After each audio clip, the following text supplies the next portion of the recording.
والدین کی لاپرواہی کی وجہ سے بچہ کھڑکی میں کس طرح پھنس گیا ہے۔ دوستو یہ ایک سبق ہے، والدین کو چاہیے بچوں کو اکیلا نہ چھوڑیں، ہر وقت اپنی توجہ میں رکھیں تاکہ بچے کدھر جا رہے ہیں، کیا کھیل رہے ہیں، کیا کر رہے ہیں، کیا نہیں کر رہے۔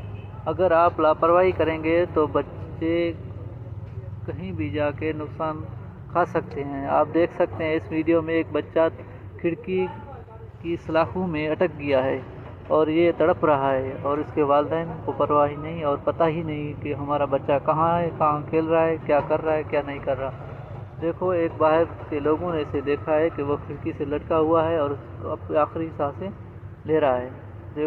اب والدین کو چاہیے کہ اپنے بچوں کا کیئر کریں، خیال رکھیں کہ ہر وقت اپنی کیئر میں انہیں رکھیں، اور اس ویڈیو کو زیادہ سے زیادہ لوگوں شیئر کریں تاکہ وہ اپنے بچوں کا خیال رکھیں۔ دوستو چینل کو سبسکرائب ضرور کرنا۔